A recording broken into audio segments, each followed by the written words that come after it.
जय मां दुर्गा दर्शकों, मैं रूपाली शास्त्री आप सबका स्वागत करती हूँ अपने चैनल में।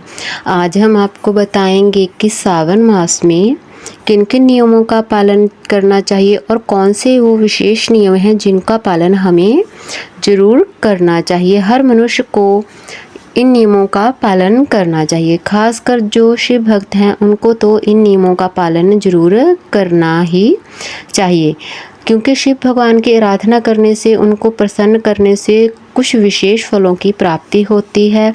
और यह नियम हम आपको बता रहे हैं। सभी नियम हैं भगवान शिव के द्वारा जो हमें ज़रूर ही अपनाने चाहिए।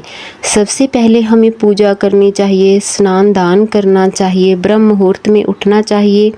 जो लोग ब्रह्म मुहूर्त में उठते हैं, पवित्र मंत्रों का जाप करते हैं, स्नान करते हैं, भगवान को नमस्कार करते हैं, भगवान उनसे हमेशा ही प्रसन्न रहते हैं।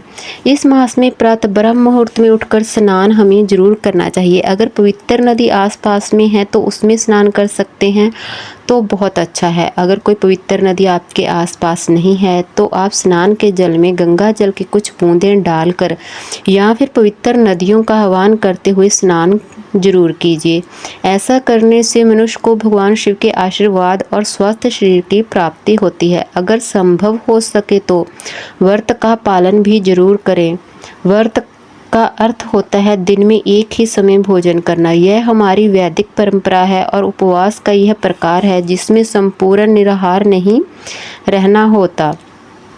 दिन में सिर्फ एक बार ही भोजन लेना होता है। कई भक्त यह व्रत निर्जला के साथ करते हैं, यानी वह पूरा दिन जल और अन्न दोनों का त्याग करते हैं और रात्रि में एक ही समय इन दोनों का सेवन करते हैं। कुछ भक्त निर्जला नहीं रखते, यानी कि वह दिन में जल लेते हैं, दूध लेते हैं, फल लेते हैं और फिर रात्रि में अन्न भोजन लेते हैं। और कुछ भक्त सिर्फ दिन में जल के साथ ही यह व्रत करते हैं। आप अपनी क्षमता के अनुसार इस व्रत को कर सकते हैं।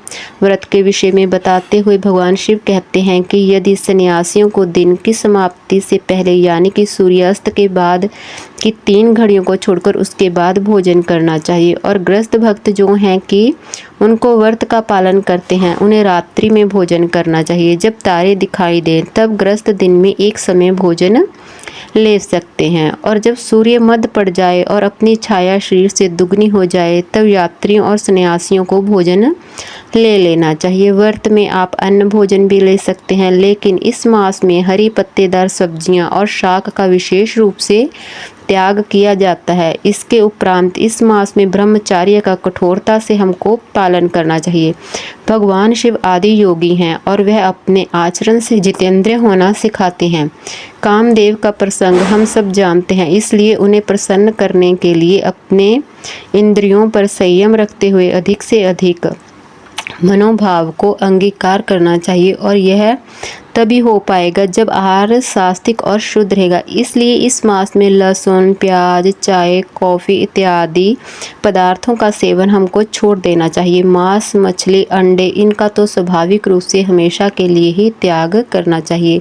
मांसाहार से बड़ी कोई हिंसा नहीं होती और भगवान शिव ऐसे लोगों पर कभी प्रसन्न नहीं होते जो जीवों पर हिंसा करते हैं, सिर्फ कुछ क्षण में अपने जीव के स्वाद के लिए। इसलिए अगर आप कभी भी मांसाहार करते हैं तो इस सावन मास में संकल्प लीजिए कि आप सदा के लिए मांसाहार छोड़ देंगे। श्रावण मास में अपने शरीर और मन की स्वच्छता पर विशेष ध्यान दें। स्नान आदि के द्वारा शरीर को स्वच्छ रखें और धुले हुए स्वस्थ वस्त्र पहनने से पवित्रता आती है और मन को शुद्धता मिलती है।